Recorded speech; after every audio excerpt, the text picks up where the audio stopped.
Let me start by saying that I am so happy to be here. I am proud to stand here as the Democratic nominee for mayor of the city of Philadelphia, 6th largest city in the nation and the birthplace of democracy.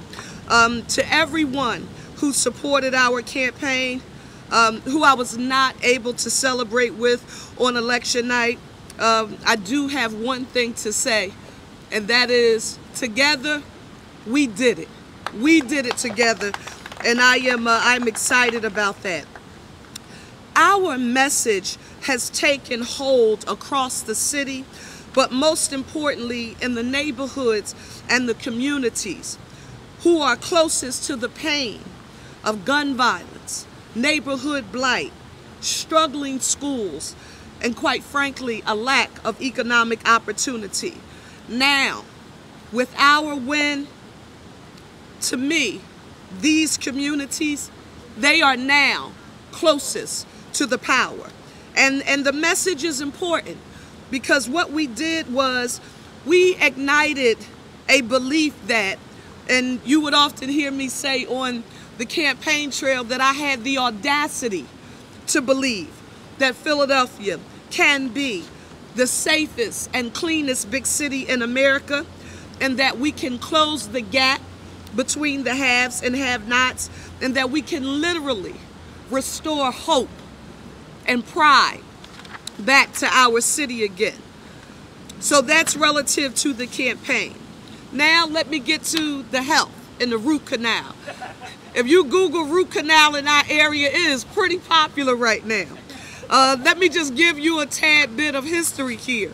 Back in February, I found out that I had a root canal from about 25 years ago that had actually fractured. And I want to just note that, and I have to say this for the record because my dentist, and you will never know who he is, but my dentist has said, this is not fair. You have to tell them that I advised you. So let me say this. My dentist recommended oral surgery immediately, told me that there was no way that I could save the tooth. And I said, I hear you, I respect you, I appreciate you, but there is no way that I can stop right now. In the midst of this campaign, we had multiple forums, we had multiple debates, and quite frankly, we were very focused on crisscrossing the city. And so I said, can you just help me get through right now? And that meant, you know, you had to take an antibiotic to ensure that no infection would actually build up in your body.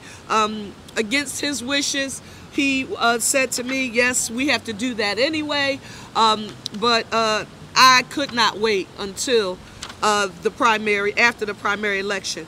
So it was actually, people have said, oh wow, that night she went and had a dental emergency. No, the surgery was not on election night. I had surgery the Friday before the election, and the tooth was literally removed.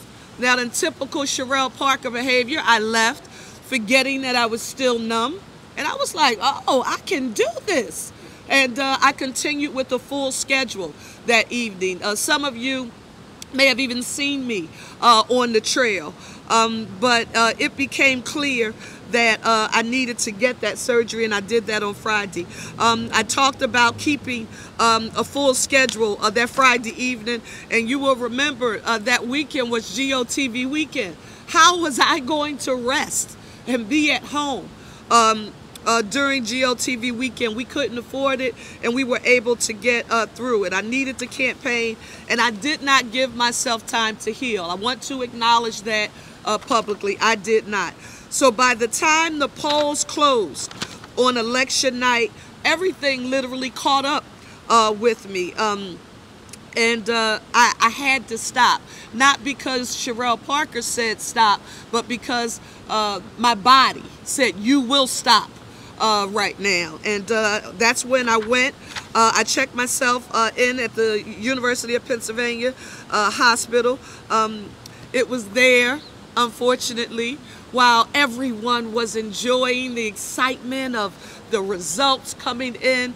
I had some company, maybe not the company I wanted, but I can remember while I was in the ER, the doctor came in and he said, well, they seem to be having such a great time without you. Talking about the headquarters, he said, and you're here with me. I was released that early that morning, and I am nearly back at 100% right now. I have to go back. For those of you who've had dental work, you know you have to go back for follow-up, and so I will be taking care of that. The next thing I want to address is the meeting with our governor, Pennsylvania Governor Josh Shapiro. For those of you who are familiar with me, you know that I have been a coalition builder and an organizer all of my life. And I know the power of delivering tangible results at all levels of government directly to the people of our great city. And I also know how important it is to have a strong relationship with our Harrisburg leaders.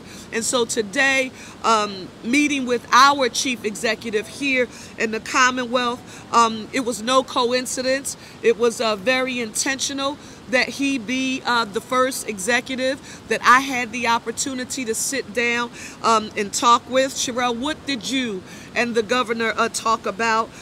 We talked about ways to find bipartisan support to fund some of our biggest initiatives that include public safety. I mentioned to the governor that, you know, God's will, and you all know I will not take my foot off the gas. We have a general election to get through in November, and we're going to be working hard to earn the vote of every Philadelphian to ensure that we can do so. But restoring our police department to its full complement, and that means using every tool that we can to make sure we get officers on the job. In addition, making sure that we have those 300 foot patrol and bike officers that you heard me talk about so much. Community policing being an essential part of our campaign. We also talked about one of my children, my baby, PHLTCB, which will be the tool that we attempt to use, we will, to eliminate the Philadelphia moniker that has had such a strong grip on our city, and we need to be, you know, picking up trash on sidewalks and on our streets, and we need to do that around the clock. So sanitation, when you think about sanitation workers and their pickup, that will have to increase dramatically in order for us to allow Philadelphians to see a culture of trash and you know, be changed in our city, and we're going to work to do that. The next thing that we talked about was economic opportunity, funding support for small businesses, raising the minimum wage, and using resources at an intergovernmental level. How do we access federal, state, and even local resources and leverage them all to ignite equity investments? Notice that you did not hear me talk about loans. If you talk to business owners, particularly in Black and brown communities, access to a loan is not what has prevented them from growing. It's been access to equity capital to give them the opportunity to grow. And finally, and the governor and I, and this has been the case, and you know, for those of you who don't know, he and I have worked together for many, many years, and his love for public education, my love for public education as a former English teacher, those shared values, they go back a long ways. And we talked about the Commonwealth Court decision. We talked about the potential resources that are needed to address the infrastructure challenges here in our city, particularly with the building of our schools. We talked about being innovative and creative with our scheduling for education and how we deliver public education in the city. And finally, there not being sort of an us versus them, you know, perspective as it relates to advocacy for public education in the city, but doing our best to make sure we're focused on quality seats with quality instruction in 21st century modern buildings. And finally, he and I talked about working together, establishing a work group with key state officials and members of the administration, and I'm excited about that. I'm going to right now, I do want to go through this last bullet. 2, I'll skip because somebody's going to ask a question and I want to have to repeat myself, so I'll save it to respond to your question. But I want to mention this.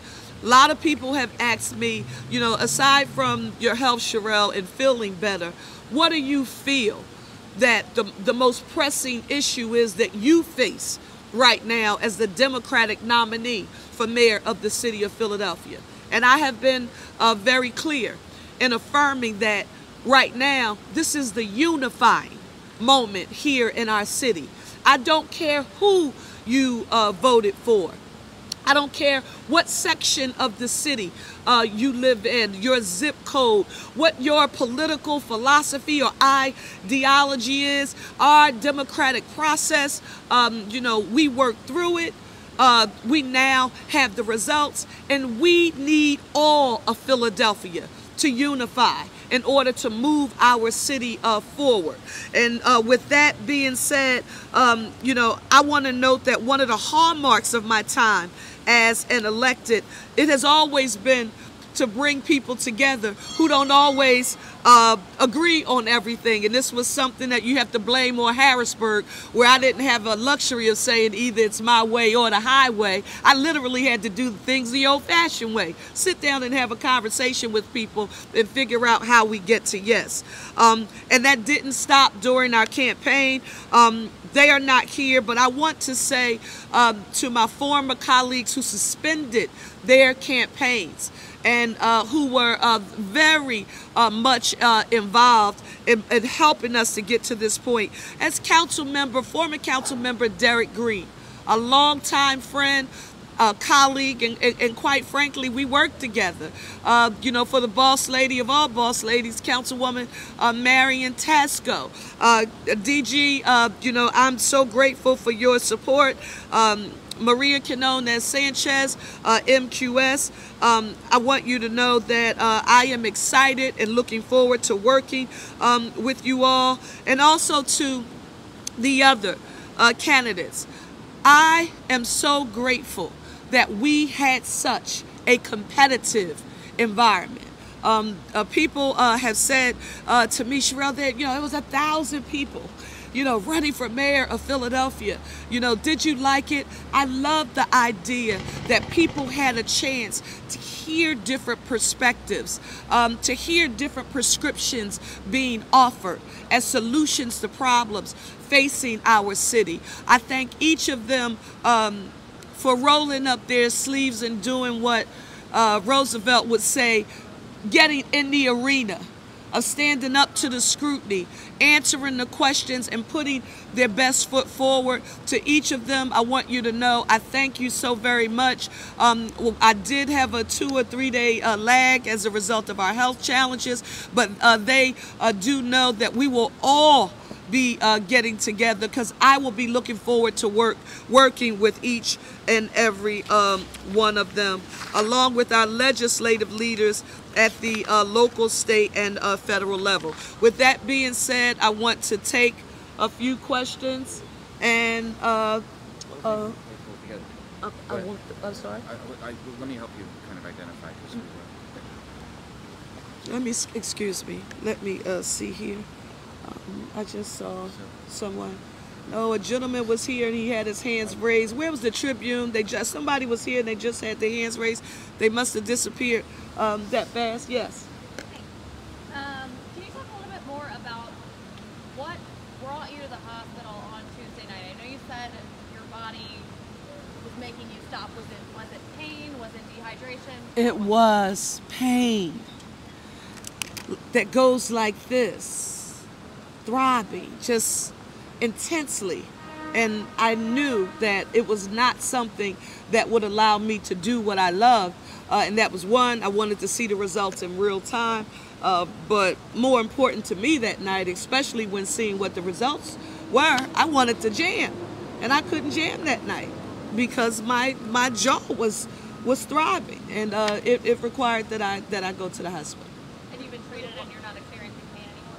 Well, no, I do have to do follow-up because I think that there's some more things that I need to work on. But we're doing well. With a low voter turnout, 27% or so, and the number of votes that you won, do you believe that you've been given a mandate to lead? And what's your message to those who either didn't vote or didn't vote for you?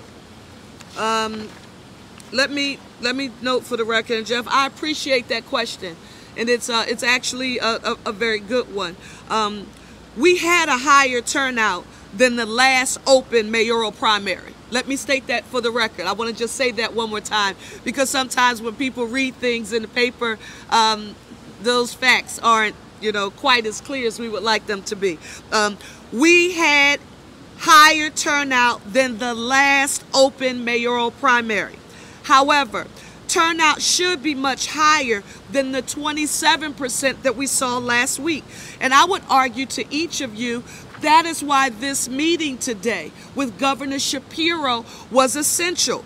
Low turnout to me equates to apathy, frustration, lack of hope, believing in government, and they don't feel that a difference. Go vote why. Now, I'm not ever telling you that I believe that that is an excuse. It is not an excuse, but I know I will be super focused, intensely focused on ensuring that people, Philadelphians, get a chance to see their tax dollars at work in their neighborhoods, and that will help to make them believers. Finally, I wanted to say this.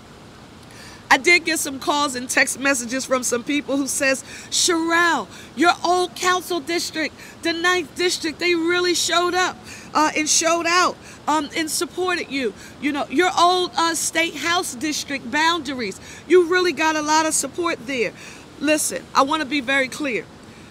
The reason that is, it doesn't happen through osmosis. It's because the people who live there, they have grown accustomed to making a connection between government, the delivery of city services, and what it means to their lives. The converse is also true, right? If you don't believe that government can work for you, then you don't participate in the process, Jeff. And too many Philadelphians don't believe that government can work for them. And we're going to be working very hard to change that narrative.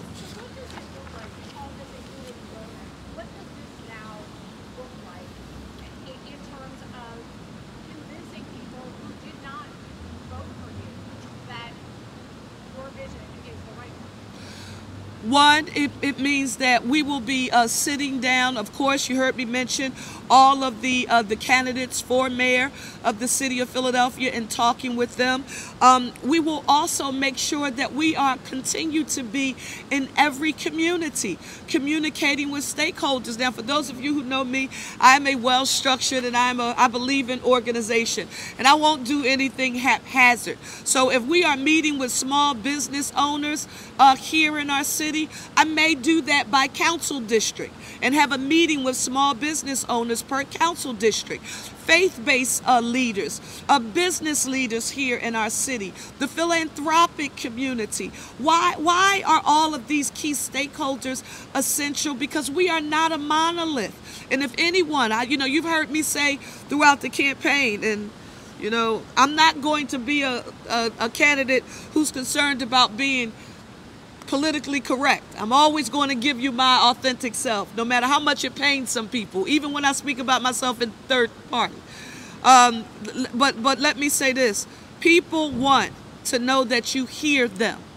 They do not want policy prescriptions being implemented, designed and implemented without knowing that you hear them.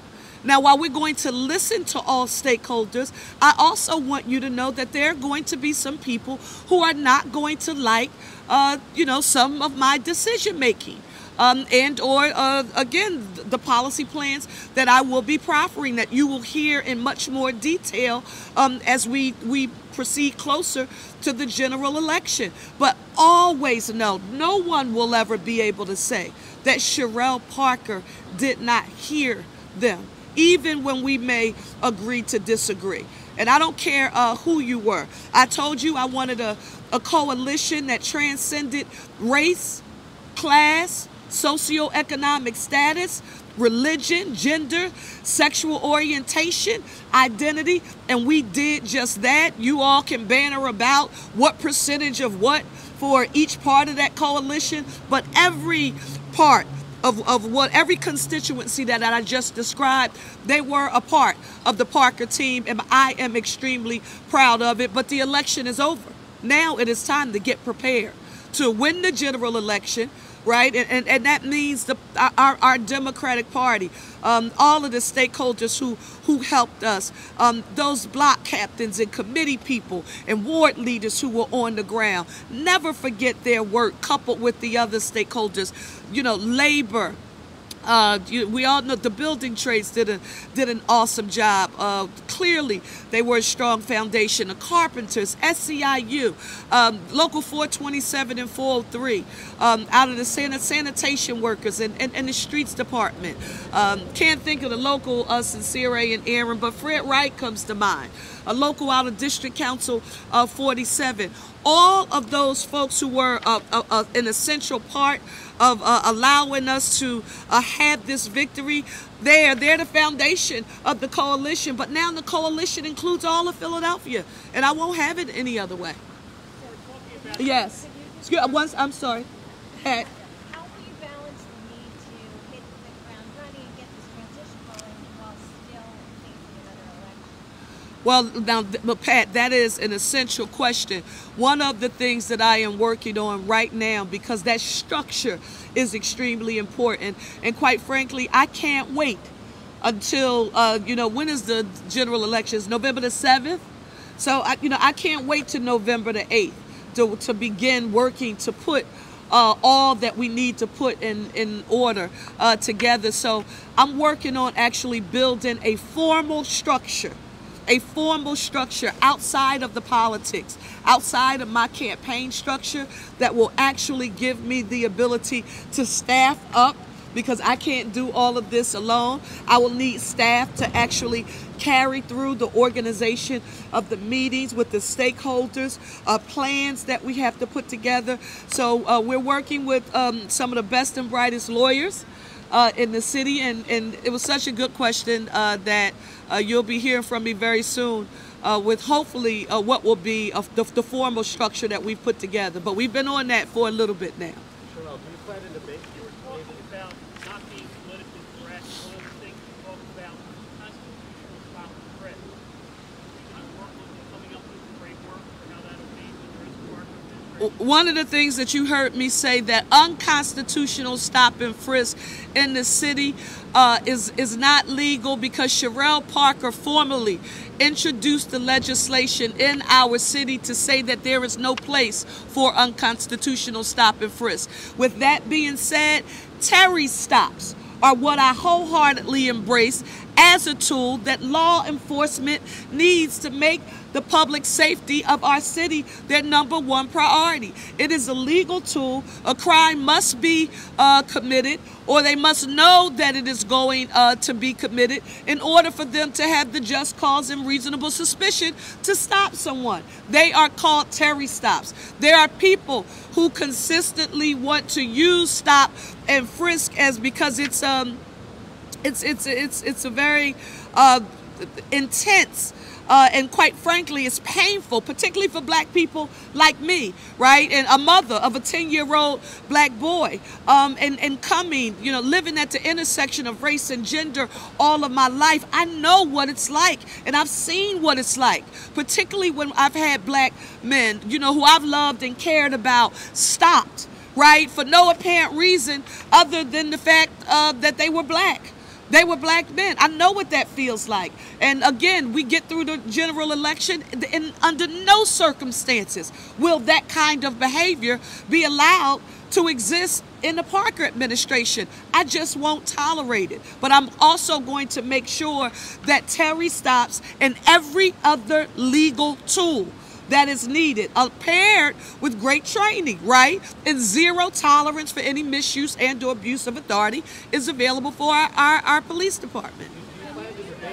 I'm sorry?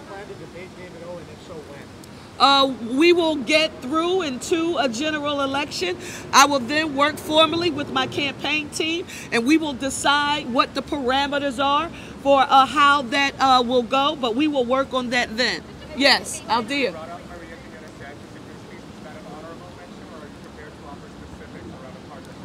Well, for both former council members, Derek Green and Maria Quinones Sanchez, I value the fact that they not only suspended their campaigns, but after suspending their campaigns, they were intentional about endorsing my candidacy. And I always want to acknowledge them. They are thought leaders here in the city of Philadelphia who add great value. And specifically, what does that look like? We will figure out what that looks like in the future. But right now, I want Philadelphia to know that the two of them, you know, it's particularly when I think about the Latino community, you talk about the formula.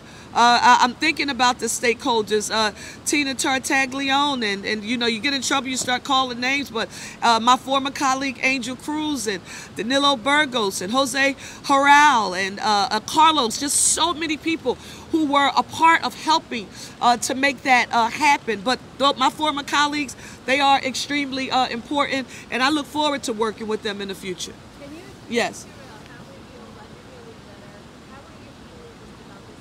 how I can't hear you. are you feeling about this historic building being the first woman mayoral nominee in the city of Philadelphia?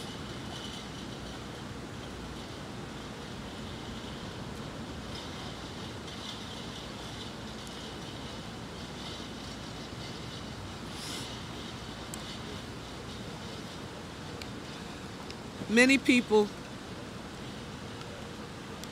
have heard me state that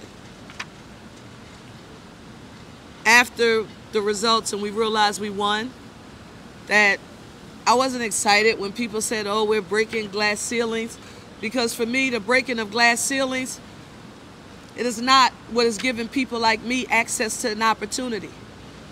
What's giving women, black women like me, access to an opportunity is when someone has laid a concrete path, and for me that would be concrete pavers that will give a generation of girls, black girls, Latino girls, other girls of color, white girls, I don't care what kind of girls. And the girl dads, they like really are excited, right? I have 3 daughters and you have to come and meet my 3 daughters. So I'm really excited. It's not just the moms and the daughters. The girl dads are excited too.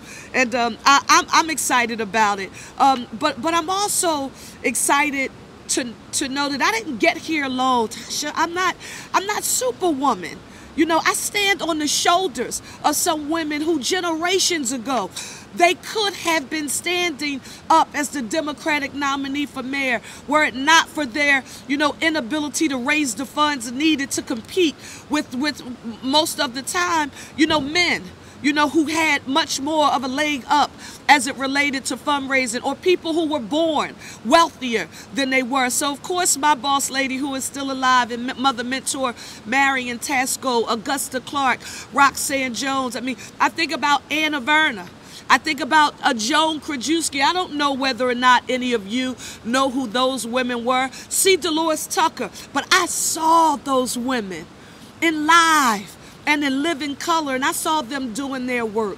So if I can find a way to add value, to motivate, inspire, and encourage a generation of girls to say, you know, wow, no one can put me in the box, right? You know, I really can be and do whatever it is I want to. That makes me feel really good. And to all of the girl dads, big shout outs, because they've really, I've been in Walmart, the drugstore, I've been in a lot of different places, seeing people, supermarket, and the girl dads have been like, come and take a picture with my daughter. So I'm like, okay, here I am. So thank you. Shout out to you girl dads too. Assuming you're elected in November. Yes, ma'am.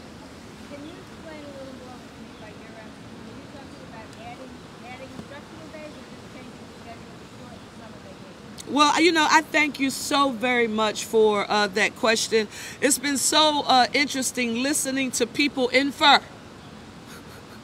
what it means without asking the question. So the one thing that it doesn't mean that I thought I made clear on the campaign trail is that our children would be sitting at a traditional school desk in a traditional classroom from 7:30 in the morning to 6 o'clock, at night with a traditional instructor. If that is how you interpreted my recommendation that this be something that we, explore and potentially use here in the city of Philadelphia, you've gotten it all wrong. Some of the things that you heard me talk about was school opening. Listen, this is not just for educational opportunity. These are also economic development issues. Schools open at 7:30, as early as 7:30 in the morning, because parents need to get to work.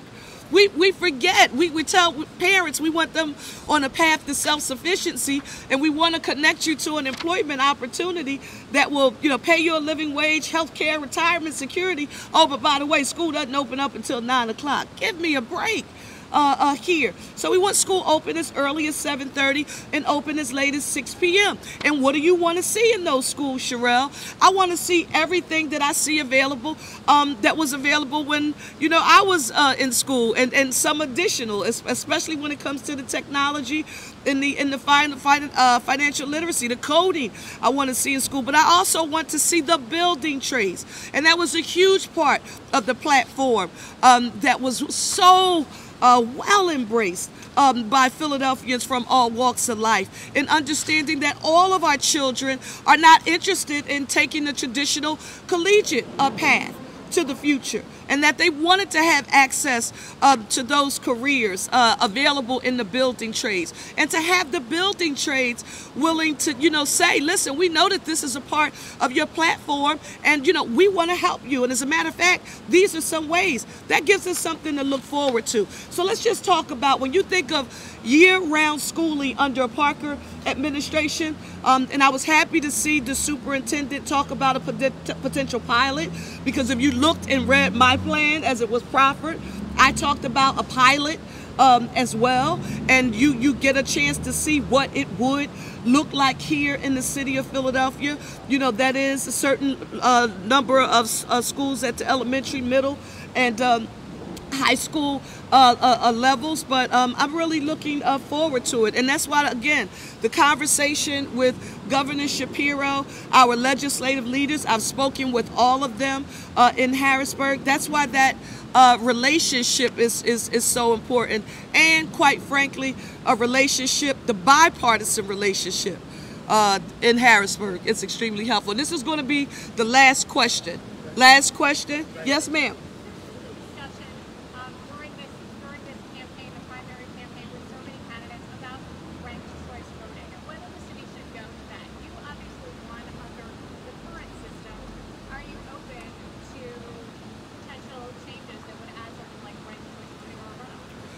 Let me just say that right now we have a system in place that says that the man or woman who achieves the most or acquires the most votes is the winner of that election, and I support that process. I will take a look at lots of other prescriptions in the future, but right now this is the environment that mayors in the city of Philadelphia have competed under for the past 100 years. And Cherelle Parker has the potential to become the 100th mayor in the city of Philadelphia, and it will be the democratic structure upon which, if I'm fortunate to win the general election, that I will have achieved such. And if there are other ideas for us to look at in the future, of course I am. But I want to also be very clear that I am, I'm a mom to a boy who's 10 years old. And I also was a child athlete. I ran track. and I was a cheerleader. And I also don't believe in giving trophies just because. Everyone doesn't get a trophy. Dignity doesn't come from everyone getting a trophy. Dignity comes when you work hard in a race, right? And you run, and a race of any kind, no matter what it is. And so that prescription is one that I support. But as usual, you know, you're never going to hear me say that my mind is closed to any thought or idea. I'm always open to hearing other ideas and thoughts. Listen, I want to thank you all so very much for being here today. And you will talk with us much more. Thank you so very much, and have a good one.